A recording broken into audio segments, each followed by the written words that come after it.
Assalamualaikum warahmatullahi wabarakatuh. Waalaikumsalam warahmatullahi wabarakatuh. Selamat malam Mas Hadi. Ini pakar tanah, tapi bukan mafia tanah. Nah, saya minta nanti Mas Yunan juga ngasih pertanyaan-pertanyaan atau yang bisa mencerahkan masyarakat yang diketahui. Karena kita ini kesel lihat masyarakat itu ngeluh semua tentang pengurusan tanah sekarang ini pajaknya mahal gitu loh. Sebidang tanah misalnya sampean Mas Yunan punya tanah, itu pajaknya itu minimal 15 juta gitu loh. Nah ini kita kasihan gitu loh. Tanah yang saya tempati puluhan tahun gara-gara mensertifikatkan harus keluar 15 juta untuk pajak saja. Belum biaya notaris, AJB akte jual beli, belum ke BPN, pengukuran apa kan tahapannya macam-macam itu kan. Nah, ini mumpung ada Mas Hadi yang paham betul tentang tanah, karena kalau notaris nggak mungkin berani ngomong. Kita minta Mas Hadi menjelaskan ke masyarakat sebenarnya ini apa yang terjadi kok gara-gara PTSL, program Peruna Negara yang Jokowi kembangkan itu di Lamongan ditarget pertama itu 60.000 sertifikat gratis. Sekarang sudah berapa ini? 100 ribuan yang tiap tahun gratis. Terus BPN ini seakan-akan goreng yang orang-orang pribadi-pribadi atau properti-properti pertanahan yang kepingin mengurus surat ini semakin dipersulit gitu dengan biaya yang macam-macam. Ini kan hanya asumsi masyarakat aja ya. Pokoknya ngurus pribadi sertifikat yang tidak PTSL ewo. Nah, susah. Nah, apakah suasana memang BPN ini seperti itu memang sengaja karena tidak di PTSL dia tidak dapat karena biayanya cuma 350.000 per sertifikat sehingga yang perlu digorok ini yang pribadi-pribadi ini. Nah, ini Mas Hadi mungkin bisa menjelaskan gimana ceritanya kok orang mengeluh pajak, mengeluh Pratama yang harus bayar sekian, harus JNT, harus apa, itu gimana? Ya Mas Nur Salim, itu sebagian masyarakat memang ada dua ketika mau ngurus kepastian hukum atas tanah yang diduduki, dikuasai puluhan tahun, pasti yang muncul itu mahal sama ribet. Prosedurnya itu. Tetapi mungkin bahasa orang apa? Mungkin biro jasa atau apa? Notaris atau orang BPN atau orang administrator ya. Ribet itu kan tidak tahu. Kalau tahu nggak terbiasa kan? Nggak terbiasa kan gitu.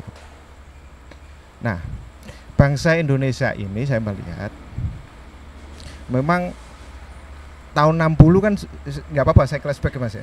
Bentar, karena akarnya di situ. Undang-undang nomor 5 di apa di DOK ya kan. 64 itu. Tahun 60 undang-undang nomor 5 pokok-pokok agraria. Kemudian ada PP nomor 10, kemudian ada perubahan tahun 97.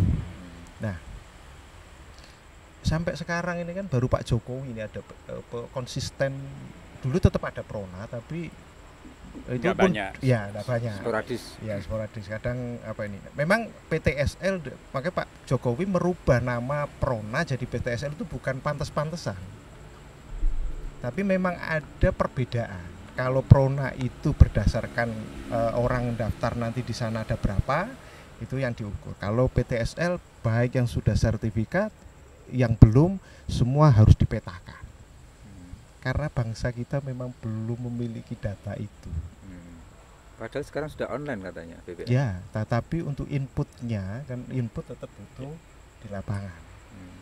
Apalagi teknologi kita masih 4G Mas ya, belum 5 itu. Itu pun yang sekarang katanya sudah pakai itu ada tetap beresetnya Mas, tapi lebih tentang apa itu ketepatan koordinat tanah ya. Satelit Jadi, itu ya. Misal contoh patok sini itu tetap bisa bereset tapi kecil, kurang lebih, makanya suratnya akurasinya akurasinya.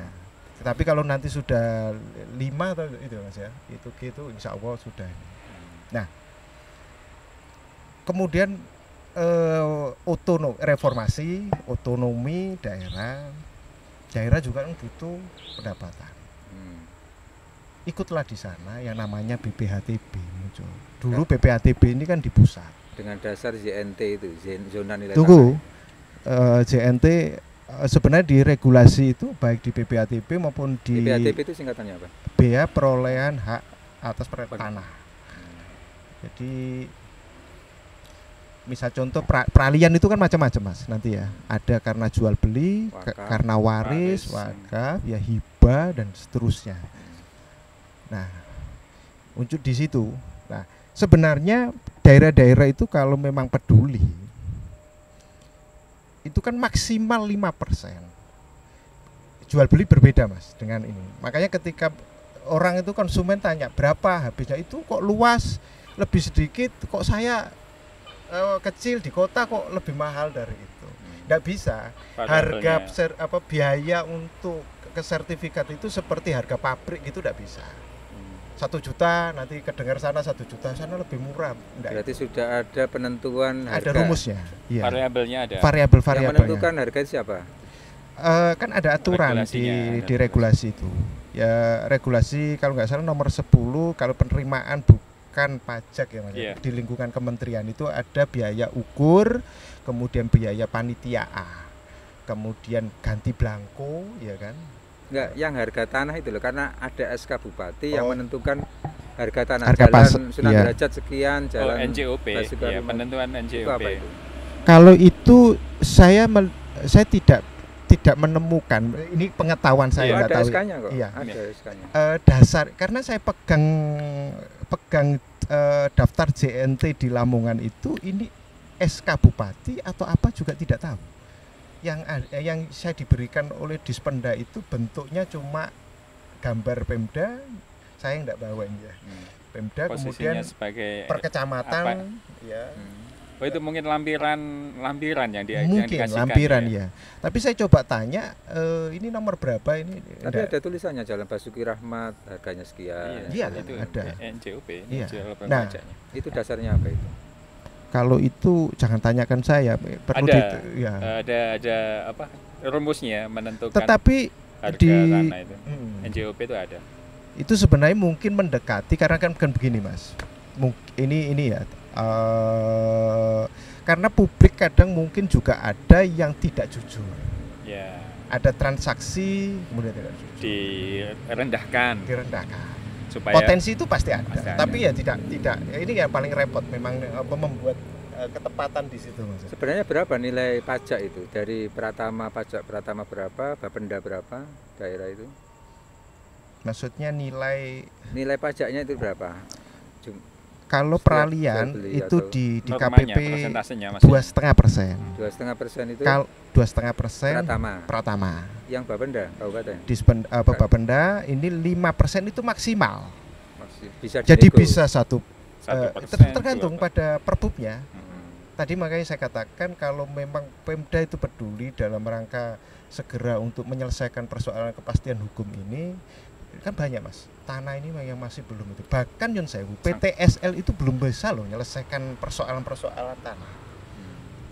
Masih banyak yang sudah dilakukan PTSL itu memang sudah dipetakan, tapi untuk yuridisnya, jadi fisiknya, data fisiknya sudah selesai ya pemetaan, tapi yuridisnya itu belum selesai. Nah ini faktornya macam-macam. Karena mungkin persoalan waris, persoalan itu memicu kan kembalinya harus pakai C itu Mas. Yeah. C desa. Ini yang nama di C itu orang tahun sebelum 60. Ya, seharusnya Pemda ini gimana cara nangani persoalan keluhan masyarakat yang mahal ini, gimana caranya? Apa yang dirubah regulasinya atau apanya?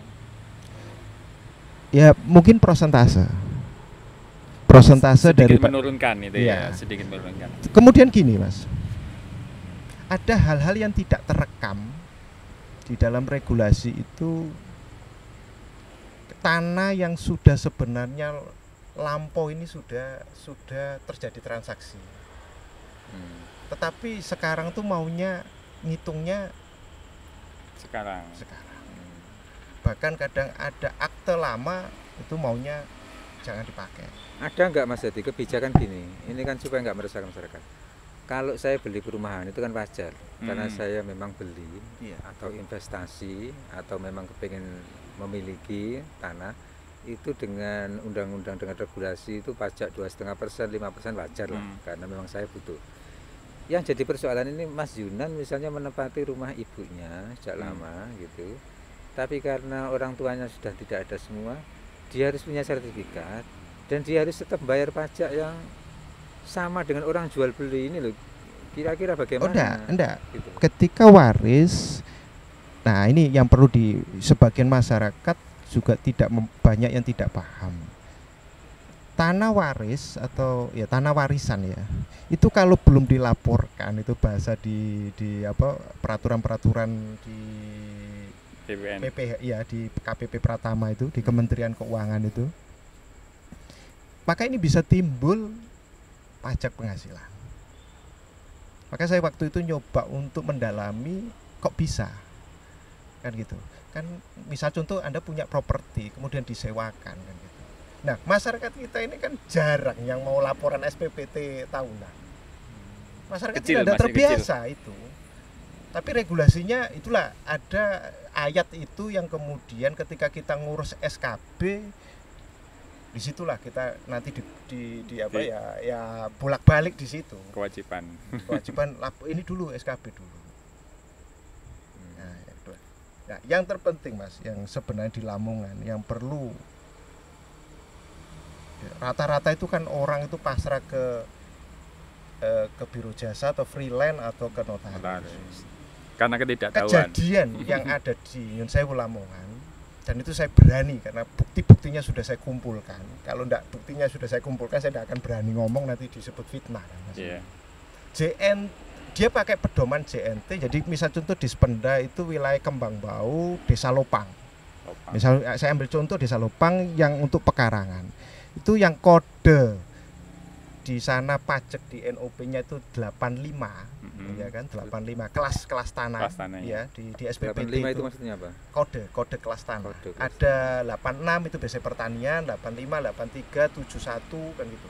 Ada ladang, ada macam-macam. Tegalan istilahnya. Ya, Jenisnya pekarangan itu macam-macam. biasanya dekat jalan. Itu di sana Lamongan menetapkan JNT-nya 525 ribu per meter. Dari Itu apa ya? Siapa yang menentukan itu? ada tadi regulasinya. JNT-nya SK Lamongan. Bupati itu Ya, JNT. Itu SK atau itu saya juga SK. Biasanya SK. Nah, di KPP Pratama Mas, di sananya tetap Mas. Kalau di Lopang itu memang ya pantas lah pasaran, tapi kadang itu kan Nyun Sewu, orang jual itu kadang ada yang butuh, ada yang ini ya repot juga. Kasihan kan yang sebenarnya Kondisinya. benar-benar itu karena mungkin karena anaknya sakit, anak ini. Itu saya melihat kok peristiwa di sana enggak sampai harga saya sendiri aja jual 350 per meter. Tapi dihitung 525. Nah, kalau kembali pajak itu kan sebenarnya ya untuk pembangunan, tetapi kemudian kalau Memberatkan? tidak sesuai ya kan ya kasihan masyarakat.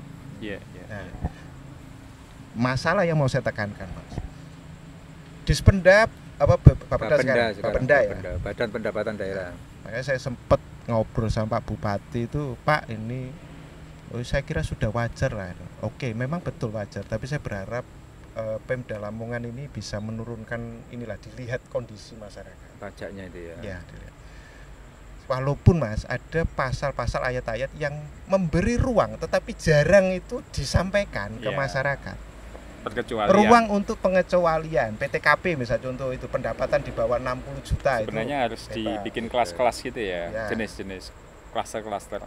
Nah, di sini Mas, di KPP sini. Sampai melihat SK Bupati itu memang legal, ada dasar hukumnya atau gimana sih penentuan lokasi? Ya enggak tahu, sampai hari ini saya ngomong JNT itu dasar hukumnya apa itu saya juga enggak tahu. Coba ditelusuri. Karena di beberapa kabupaten bisa digugat class action. Ya. Pajak yang tinggi itu. Karena di regulasi itu harga pasar kalau di bawah apa yang disampaikan oleh publik itu atau yang apa pihak ini di bawah harga apa bukan NJOP baru pakai NJOP.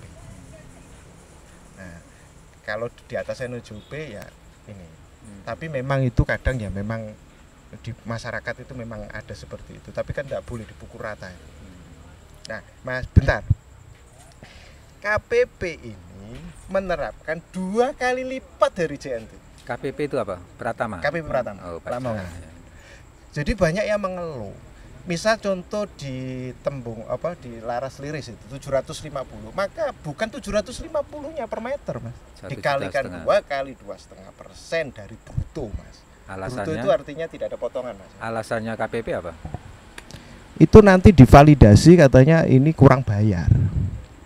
Atau mungkin punya standar harga sendiri?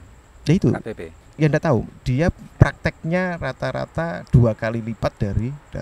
Oh, berarti benar yang diomongkan orang-orang bahwa pajak nilai NJOP SK Bupati masing-masing lokasi tanah itu tidak sama dengan penentuan KPP Pratama. Benar? Beda itu katanya harganya. Saya melihat mereka lebih mengeneralisasikan. Jadi ya sudah harus 2 kali lipatnya dari itu. Kalau tidak gitu kita ngurus keberatan itu ya memang diberi ruang untuk keberatan. Tapi siapa yang sanggup? Oke. Mas Hadi, ini panjang kalau diteruskan. Iya. Kasihan saya nggak paham betul tentang tanah. Jadi intinya di situ KPP ini yang perlu dasarnya apa itu perlu dipertanyakan masyarakat. Oke, terima kasih Mas Hadi yang mau menularkan ilmunya agar masyarakat paham. Terima kasih Mas Yunan yang mau menemani. Semoga bisa manfaat bagi masyarakat Lamongan. Akhirnya, assalamualaikum warahmatullahi wabarakatuh. Waalaikumsalam warahmatullahi wabarakatuh.